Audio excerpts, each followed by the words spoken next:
ನಟನ ಮೇಲೆ ಎಫ್ಐಆರ್ ದಾಖಲು. ಭಾರತೀಯ ಚಿತ್ರರಂಗದ ಫೇಮಸ್ ನಟ ಈತ. ಆ ನಟನ ಚಿತ್ರಗಳೆಲ್ಲವೂ ಕೂಡ ಸೂಪರ್ ಹಿಟ್. ನಟ ಈತ.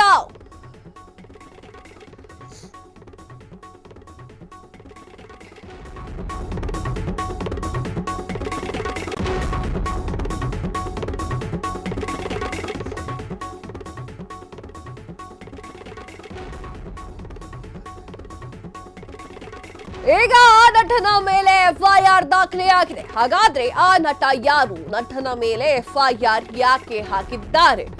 ಎಸ್, ಭಾರತದ ಹೆಸರಾಂತ ನಟ ಈತ.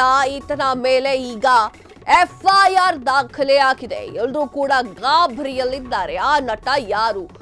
ಭಾರತೀಯ ಚಿತ್ರರಂಗದ ಫೇಮಸ್ ನಟ ಈತ. ಆ ನಟನ ಚಿತ್ರಗಳು ಕೂಡ ಸೂಪರ್ ಹಿಟ್ ಆಗಿದೆ.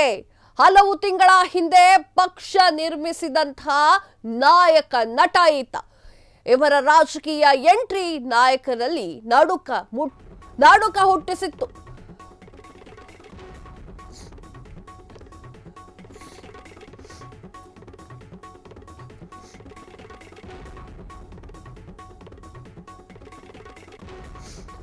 ಆ ನಟ ಬೇರಾರು ಅಲ್ಲ, ತಳಪತಿ ವಿಜಯ್.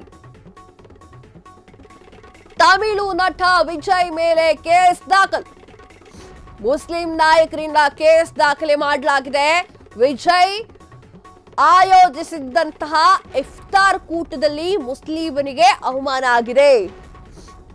ಇಫ್ತಾರ್ಗೆ ಕುಡುಕರು ರೌಡಿಗಳು ಕೂಡ ಆಗಮಿಸಿದ್ದಾರೆ.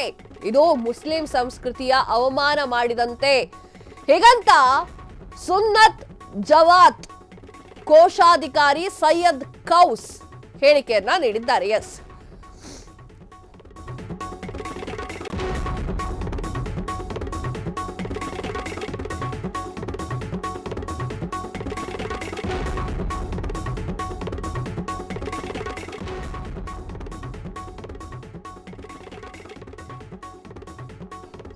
ಹೌದು, ವಿಜಯ್ ಅವರ ಮೇಲೆ ಈಗ ಕೇಸ್ ದಾಖಲೆಯಾಗಿದೆ. ಯಾವಾಗಿ ಕೇಸ್ ದಾಖಲೆ ಆಯಿತು? ಯಾಕಾಗಿ ಅಂದ್ರೆ ಮುಸ್ಲಿಂ ನಾಯಕರು ಇವರ ಮೇಲೆ ಕೇಸ್ ಹಾಕಿದ್ದಾರೆ, ಎಫ್ಐಆರ್ ಫೈಲ್ ಮಾಡಿದ್ದಾರೆ. ಅವರ ಒಂದು ವಿಡಿಯೋ ಸಾಮಾಜಿಕ ಜಾಲತಾಣದಲ್ಲಿ ಫುಲ್ ವೈರಲ್ ಆಗ್ತಾ ಇತ್ತು. ಅವರು ಊಟ ಮಾಡ್ತಾ ಇದ್ರು, ಆ ಒಂದು ವಿಡಿಯೋ ವೈರಲ್ ಆಗಿತ್ತು. ಆ ವಿಡಿಯೋಗೆ ಸಂಬಂಧಪಟ್ಟಂತೆ ಈಗ ಕೇಸ್ ದಾಖಲೆ ಆಗಿದೆ. ವಿಜಯ್ ಆಯೋಜಿಸಿದ್ದಂತಹ ಇಫ್ತಾರ್ ಕೂಟದಲ್ಲಿ ಮುಸ್ಲಿಮರಿಗೆ ಅವಮಾನ ಮಾಡಿ. ಎಸ್, ಈ ವಿಡಿಯೋದಲ್ಲಿ ನೋಡ್ತಾ ಇದ್ದೀರಾ. ಇದೇ ಒಂದು ಸುಸಂದರ್ಭದಲ್ಲಿ ಎಫ್ಐಆರ್ ದಾಖಲೆ ಆಗಿದೆ. ಇಫ್ತಾರ್ಗೆ ಕುಡುಕರು ರೌಡಿಗಳು ಅಂದ್ರೆ ಇಫ್ತಾರ್ ಎನ್ನುವಂತಹ ಈ ಒಂದು ಮಿತ್ರಕೂಟಕ್ಕೆ ಕುಡುಕರು ರೌಡಿಗಳು ಬಂದಿದ್ದಾರೆ. ಇದು ಮುಸ್ಲಿಂ ಸಂಸ್ಕೃತಿಯನ್ನ ಅವಮಾನ ಮಾಡದಂತೆ ಅನ್ನುವಂತಹ ಕಾರಣಕ್ಕಾಗಿ ಇವರ ಮೇಲೆ ಎಫ್ಐಆರ್ ದಾಖಲೆಯಾಗಿದೆ.